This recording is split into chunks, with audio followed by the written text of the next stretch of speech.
राम, मैं जो आपसे कहने जा रहा हूं उसे सुनकर शांत रह पाना उनके वश में नहीं था। ऐसी क्या बात है ऋषिवर? श्राप।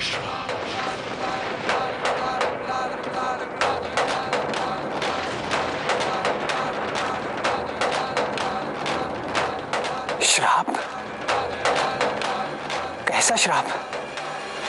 किसका श्राप? वही श्राप जो ऋषि भृगु ने भगवान विष्णु को दिया था। एक बार देवताओं और दैत्यों में भयंकर युद्ध हुआ।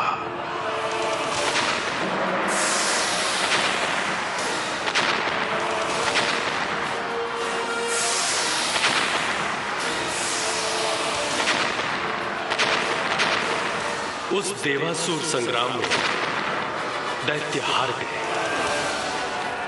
और वो शरण लेने के लिए अलग अलग स्थानों पर छिपने लगे।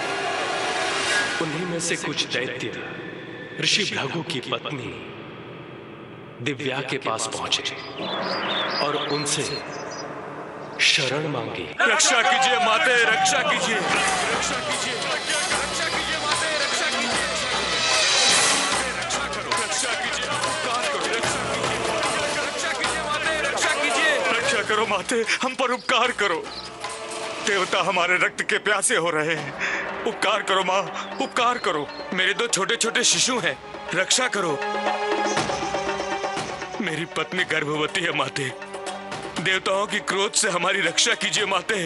वो लोग हमारी जान ले लेंगे माते, हमारी जान ले लेंगे। रक्षा कीजिए माते, रक्षा कीजिए, रक्षा कीजिए, रक्षा कीजिए माते, रक्षा कीजिए, रक्षा कीजिए। अरे शांत हो जाइए आप सब, शांत हो जाइए। आइए आप सब कुटिया के भीतर जाइए और हाँ, वहीं रहना। मैं देखती हूँ कि कैसे कोई देवता मेरी चौखट को लांघता है।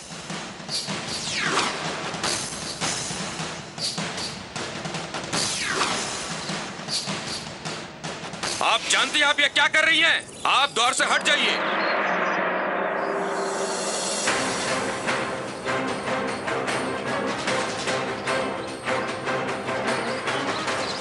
नहीं हटूंगी, कतई नहीं हटूंगी।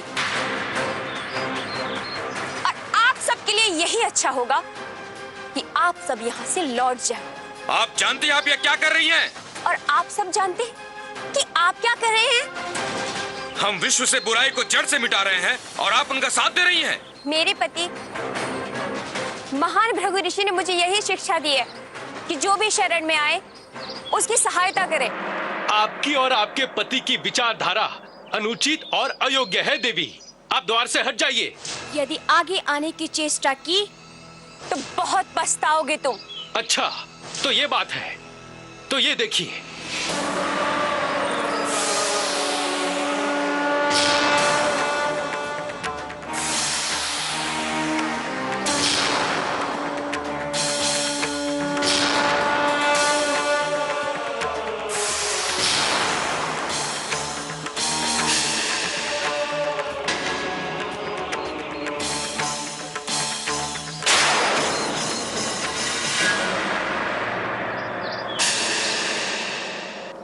मेरे अतिथियों को कोई छू भी नहीं सकता। मैं भी देखती हूँ कि कौन मेरे घर में प्रवेश करने का दुस्साहस करता है। दया करें प्रभु, रक्षा करें। प्रभु, युद्ध में कुछ राक्षस महर्षि भृगु की पत्नी देवी दिव्या के घर में जा छिपे हैं और देवी दिव्या ने हमें घर के भीतर जाने से रोकने के लिए श्राप दे दिया है। प्रभु, वो अभी भी हट किए बैठी हैं। कह रही हैं शरणागत की रक्षा करना उनका धर्म है और वो कह रही हैं किसी को भी घर के भीतर नहीं जाने देंगी। प्रभु, आप पहले हम शापित देवताओं को शाप मुक्त करें। ये तभी संभव है जब देवी दिव्या का संहार हो। परंतु परंतु परंतु क्या प्रभु? देवी दिव्या एक स्त्री है, धर्मानुसार उनका वध निषेध है। देवी, मैं उन पर पहले शस्त्र नहीं चला सकता। यदि वो मुझ पर पहले शस्त्र प्रहार करती हैं, तो आत्म रक्षा के लिए मैं उन पर शस्त्र उठा सकता हूँ। उनका प्रहार करना तो आपके वश में नहीं है प्रभु। आप क्या करेंगे?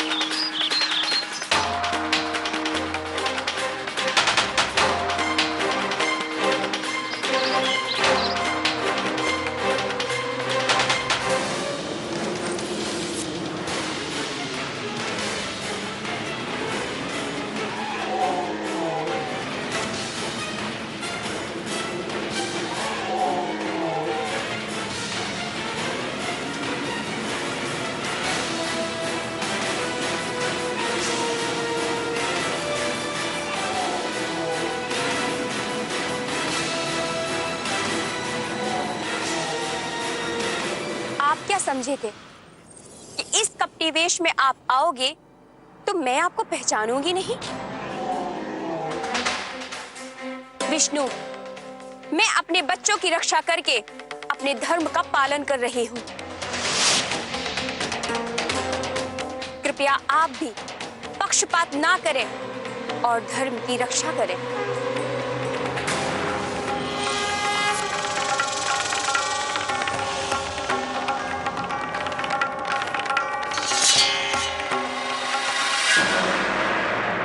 विष्णुदेव, आपने पक्षपात करके अधर्म किया है और इसका दंड आपको अवश्य ही मिलना चाहिए। मैं आपको श्राप देती हूँ।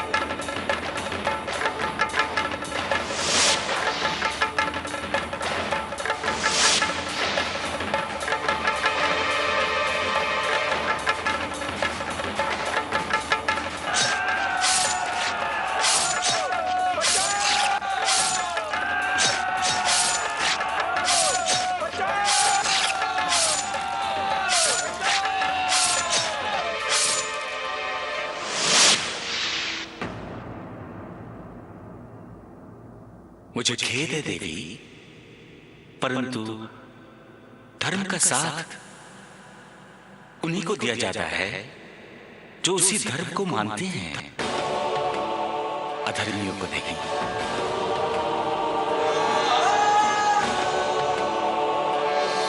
अब आप सब लोग अपने लोग चाहिए। देवी, देवी,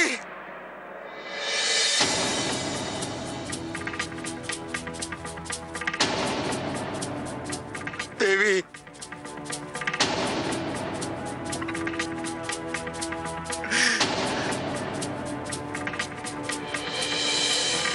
विष्णु, एक स्त्री पर प्रहार करना पाप है, पर आपने अपने सुदर्शन चक्र से मेरी पत्नी का वध किया है। मुझे पत्नी वियोग दिया है विष्णु। मुझे इससे अति प्रेम था। और ऋषि भृगु ने भगवान विष्णु को श्राप दिया कि आने वाले युग में तुम मानव रूप में जन्म लोगे और अपनी पत्नी को बहुत प्रेम करते हुए उसका वियोग सहोगे। जीवन भर क्लेश, संताप, विरह और विपत्तियों का सामना करना पड़ेगा। उन्हें मन की शांति प्राप्त नहीं होगी।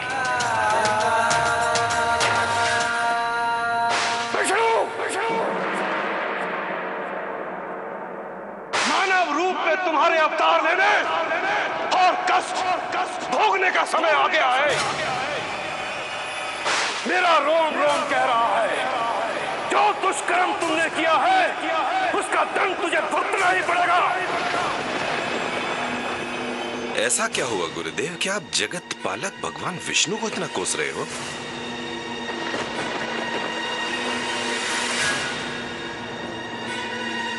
मत कहो उसे महान, वो कायर है, कायर।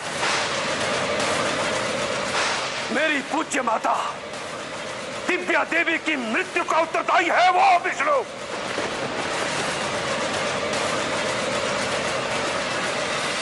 भगवान विष्णु? वो महान विष्णु जो क्षीर सागर में निवास करते हैं? उन्होंने आपकी माता की हत्या की? हाँ, मेरी माता श्री का अपराध बस इतना था क्योंकि उन्होंने आगंतुकों को आश्रय देने का अपना धर्म निभाया। अपने उस पाप के लिए उसे छुटकारा नहीं मिलेगा, उसे दुख भुगतने ही होंगे, क्योंकि कोई भी अपने किए हुए कर्मों से नहीं बच सकता, नहीं बच सकता। अगर ऐसा है गुरुदेव, तो फिर कर्मों की प्रतीक्षा क्यों? आप चिंता न करें गुरुदेव, यह अतुल्य शक्तिशाली रावण केवल भगवान विष्णु से युद्ध करके उन्हें परास्त नहीं करेगा, बल्कि धराशायी कर देगा। वो सब करने की आवश्यकता नहीं है। मेरे पिता महान ऋषि भृगु का शाप सत्य होने वाला है। कैसा श्राप गुरुदेव? भगवान को स्वयं धरती पर मनुष्य बनकर जन्म लेने का श्राप। वो श्राप जो साधारण मनुष्य को इस मायावी संसार में सुख और दुख का अनुभव कराएगा, और उस शाप के अनुसार विष्णु इस धरती पर जन्म ले चुके होंगे।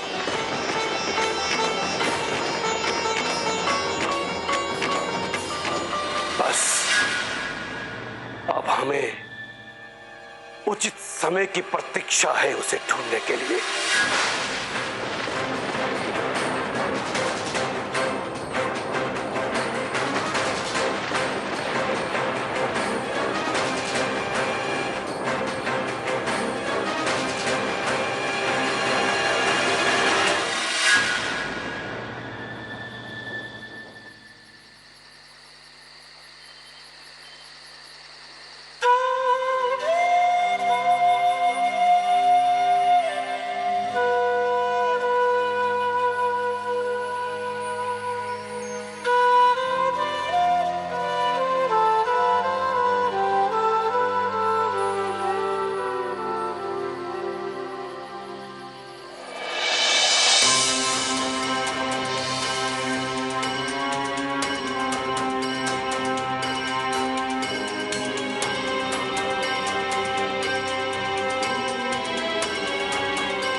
ऋषि भृगु ने भगवान विष्णु को श्राप दिया कि आने वाले युग में तुम मानव रूप में जन्म लोगे और अपनी पत्नी को बहुत प्रेम करते हुए उसका वियोग सहोगे।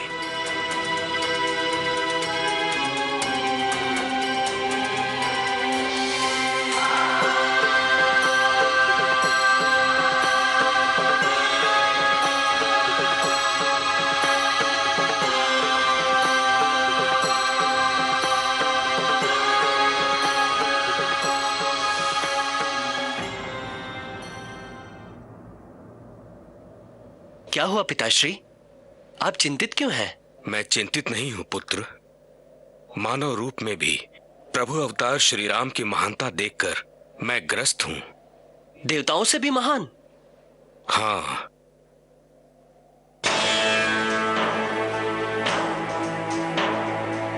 मुझे कुछ ऐसा दिखाई नहीं दे रहा पिताश्री।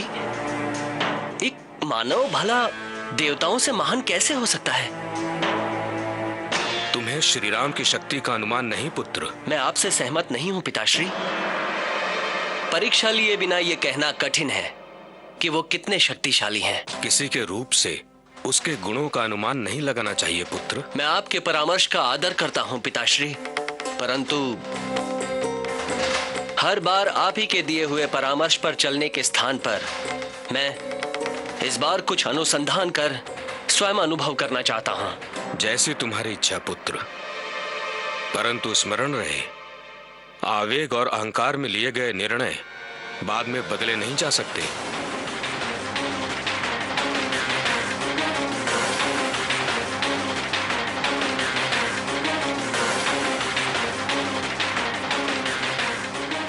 अंततः मानव रहेगा तो एक मानव ही।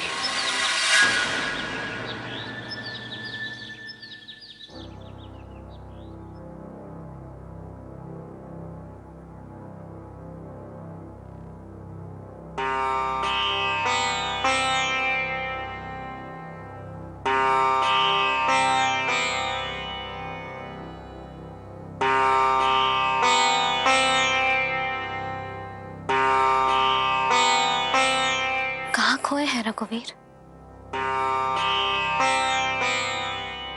पूरी रात आप सोए नहीं? नहीं,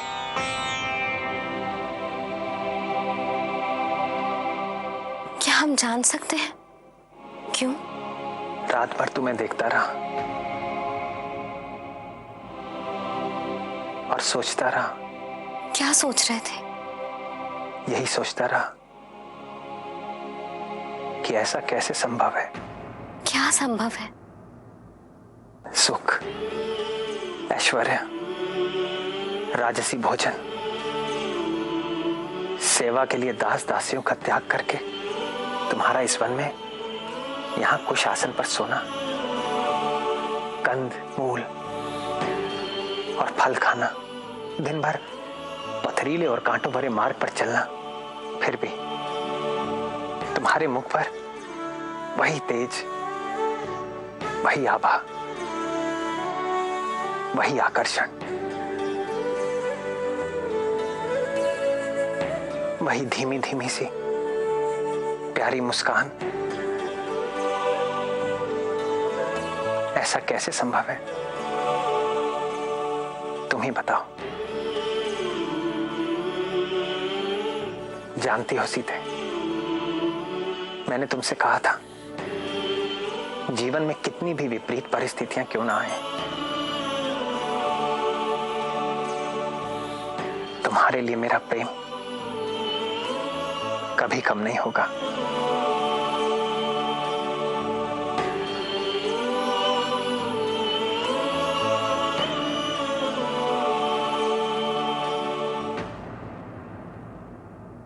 भैया,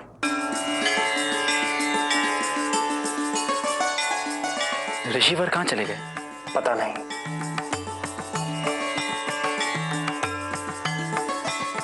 भैया, मैं तो बाहर ही खड़ा था और कहीं गया भी नहीं हूं। मैंने ऋषिवर को उनके स्थान से बाहर निकलते देखा ही नहीं है। अच्छा, उन्होंने आपसे कुछ कहा? हाँ, उन्होंने बस इतना ही कहा,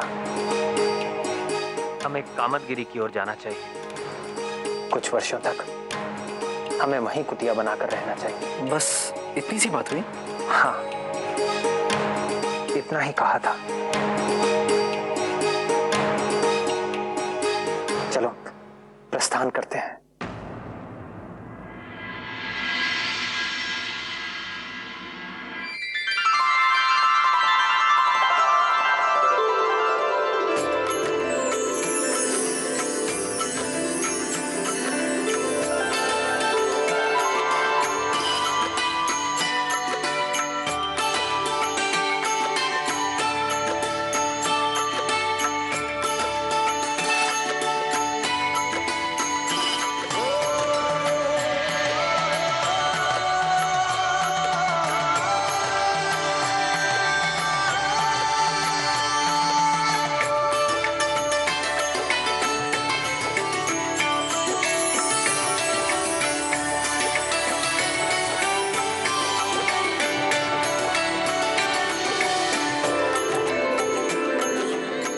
यहाँ तो कुछ भी नहीं है। हम रहेंगे कहाँ? भाभी, आप बस बैठिए और मुझे बताइए कि आपको कुटिया के लिए क्या क्या चाहिए। और हाँ, सबसे पहले मुझे ये बताइए कि आपको आपका रसोई घर कहाँ चाहिए। नदी के पास।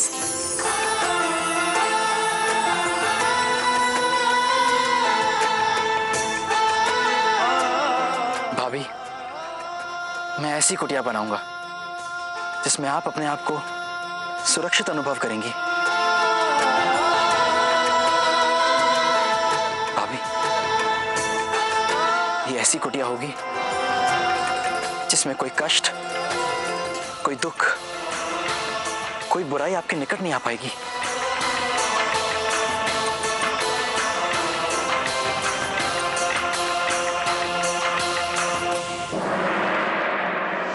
नारायण नारायण।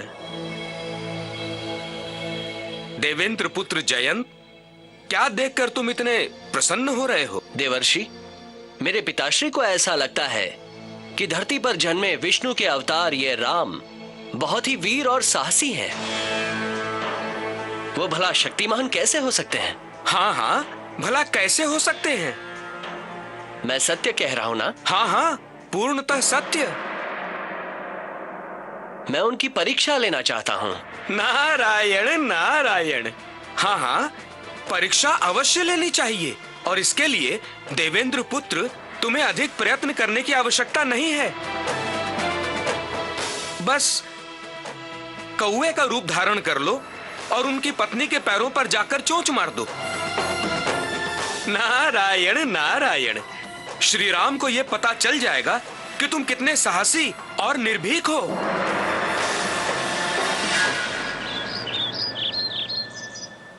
लक्ष्मण जी भैया। तुम मुझे क्यों अपनी सहायता करने से रोक रहे हो? लाओ, मैं करता हूं। भैया, आप यदि मेरी सहायता ही करना चाहते हैं तो यहाँ रहकर कुटिया का ध्यान रखिए। तब तक मैं और लकड़ियां लेकर आता हूँ।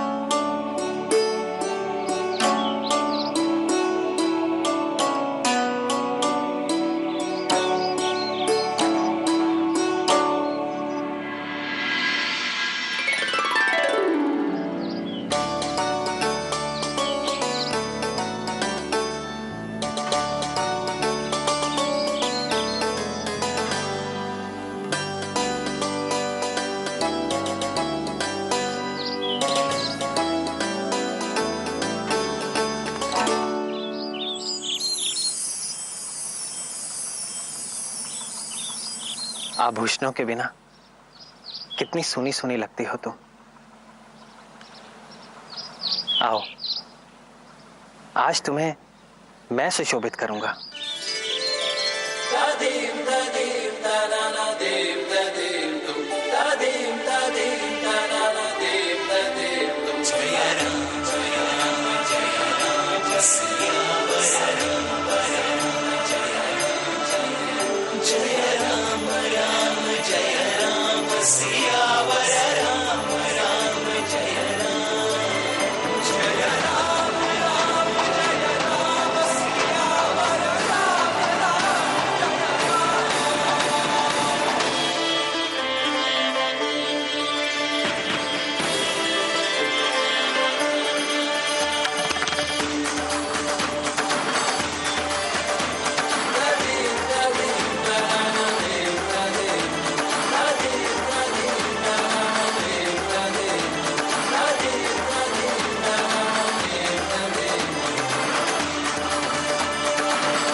अब तुम लग रहे हो महारानी सीता,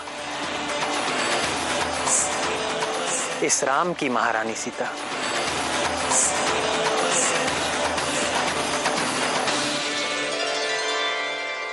विधाता करे ये महारानी सीता सर्वदा अपने महाराज राम के हृदय पर राज करती रहे।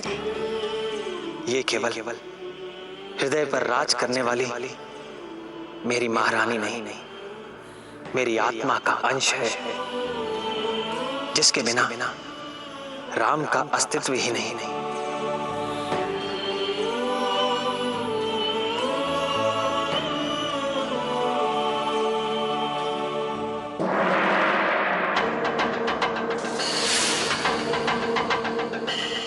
देखते हैं सुंदर महारानी को महान शक्तिशाली जयंत की चोट से कौन बचाता है।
रघुवीर,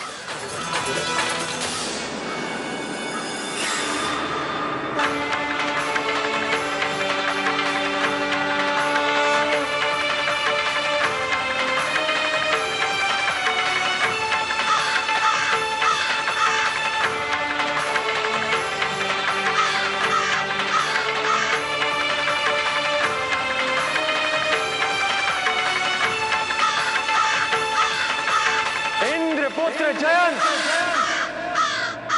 मैं तुझे इस रूप में भी पहचान सकता हूं।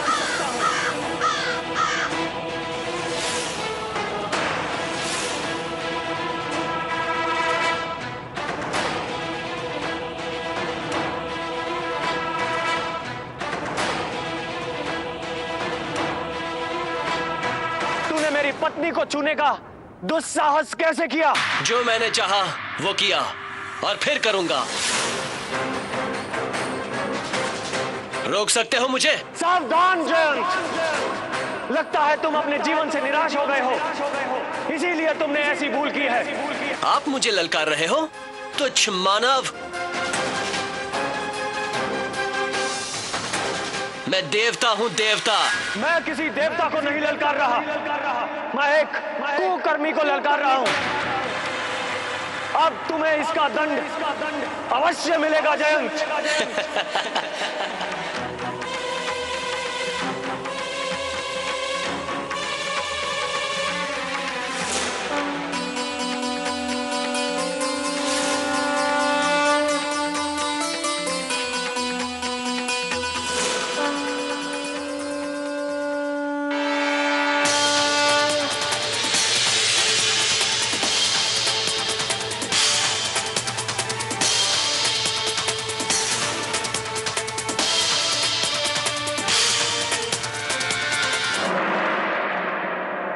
किसी मानव द्वारा छोड़े गए बाण में इतनी शक्ति नहीं कि वो देवता पर प्रहार कर सके। छोड़ो बाण।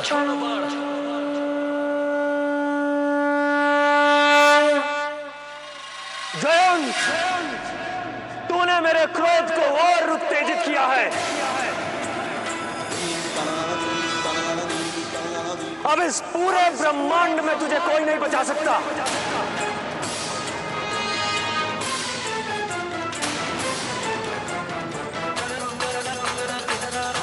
सावधान!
पिताश्री, मेरी रक्षा कीजिए। उस बाण से मेरी रक्षा कीजिए पिताश्री। मैंने तुम्हें पहले ही कहा था कि आवेग और अहंकार में लिए गए निर्णय बाद में बदले नहीं जा सकते। ठीक है पिताश्री, मुझसे भूल हुई, परंतु अब आप मेरी रक्षा करें।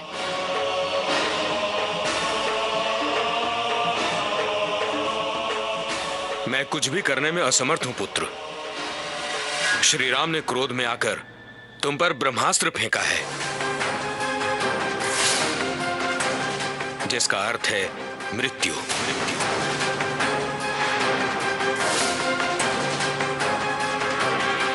निश्चित मृत्यु। नहीं, कृपा करके मेरा मार्गदर्शन कीजिए पिताश्री, मैं मरना नहीं चाहता।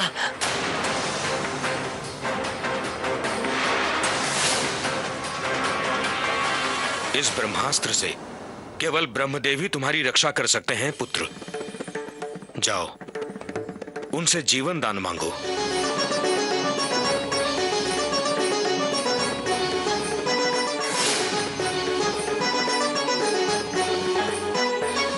मेरे पुत्र को क्षमा कर दें प्रभु।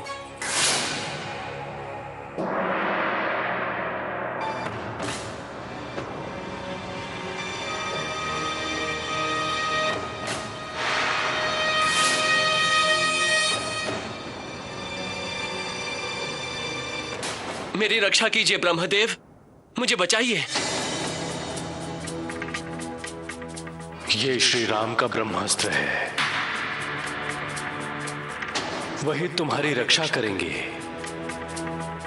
यदि तुम्हें अपने किए हुए कर्म पर सत्य में पश्चाताप है तो जाओ, श्री राम के चरणों में गिरकर क्षमा मांगो।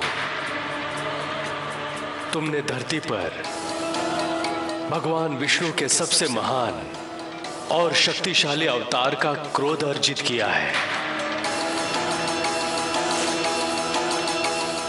इसके अतिरिक्त कोई भी शक्ति तुम्हारी रक्षा नहीं कर सकती। केवल और केवल श्री राम ही तुम्हें जीवन दान दे सकते हैं।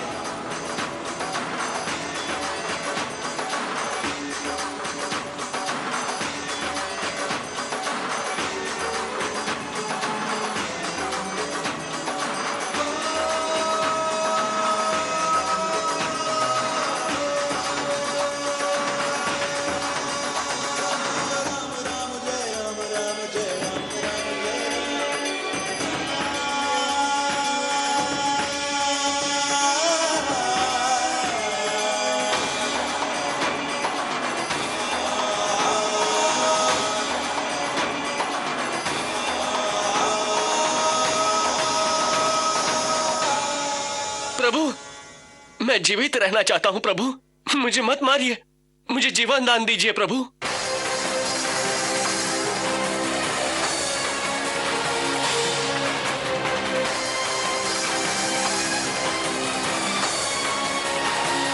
प्रभु, मुझे मत मारिए।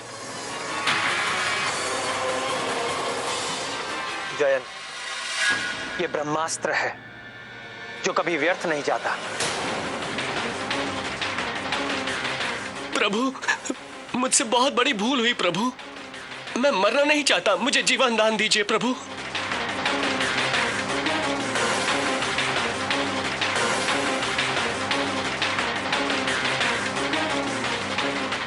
प्रभु, प्रभु कुछ कीजिए प्रभु। शांत हो जाइए रघुवीर, इन्हें क्षमा कर दीजिए।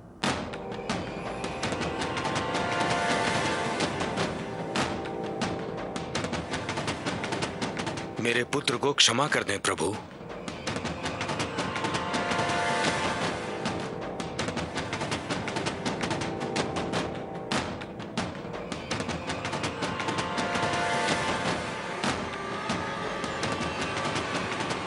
ठीक है,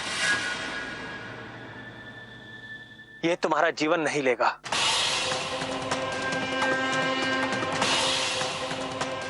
परंतु इसका दंड तो तुम्हें भोगना ही पड़ेगा। आप जो भी दंड दे प्रभु, परंतु मुझे जीवित रखें।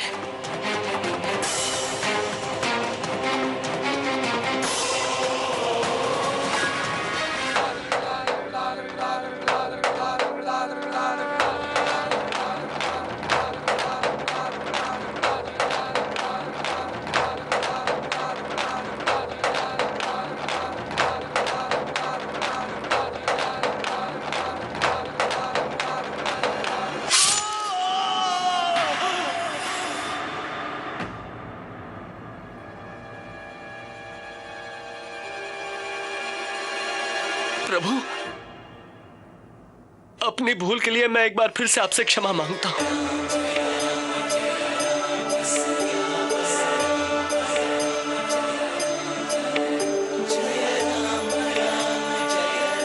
और जीवन दान देने के लिए मैं आपका सदा आभारी रहूंगा प्रभु। धन्यवाद।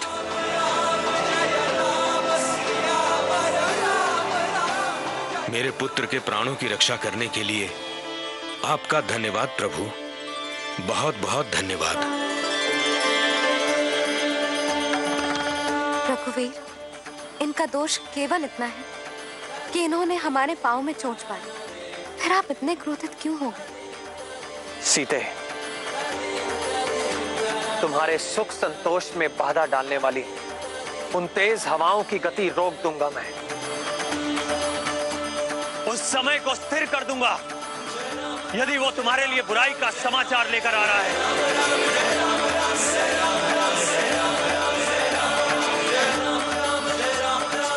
ध्वंस कर दूंगा उसे जो तुम्हारे निकट आने का विचार भी अपने हृदय में लेकर आएगा।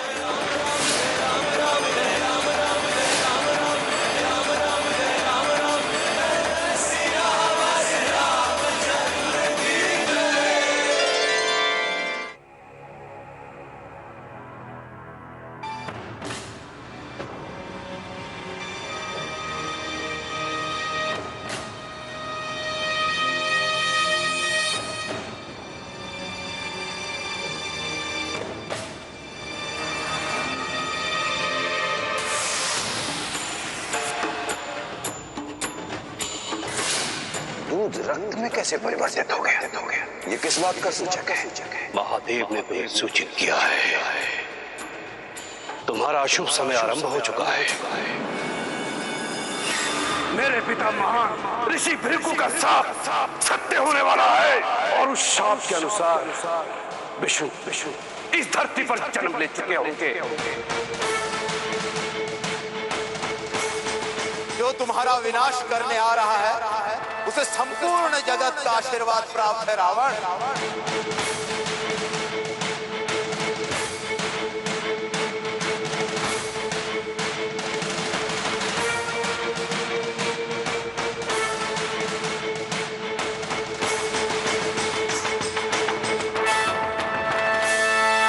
तो तुम जिसकी बात करते हो शनि, जो लंकेश का विनाश करने आ रहा है, जिसे संपूर्ण जगत का आशीर्वाद प्राप्त है, क्या वो विष्णु का अवतार है शनि?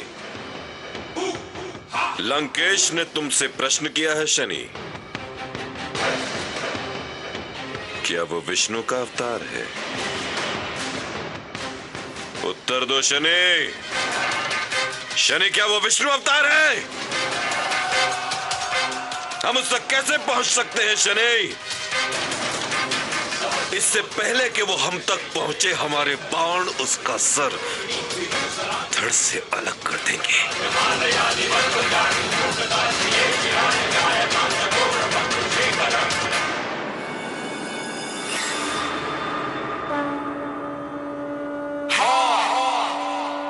वो विष्णु का अवतार है रावण।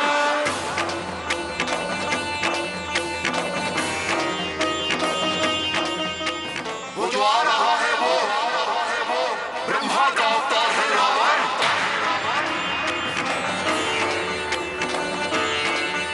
और वो स्वयं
जय सिया राम। प्यार, स्नेह, विश्वास और श्रद्धा जीवन के मूलभूत मंत्र हैं। आज हमने देखा किस तरह श्री राम ने अपने पिता के वचनों का पालन करने हेतु अपने अनुज को समझाया, और साथ ही आखिर क्यों भृगु ऋषि ने दिया जगत पालक विष्णु को श्राप। जीवन के उतार चढ़ाव का सामना यदि पूर्ण विवेक से किया जाए तो उससे बढ़कर जीवन का आधार और कुछ नहीं हो सकता।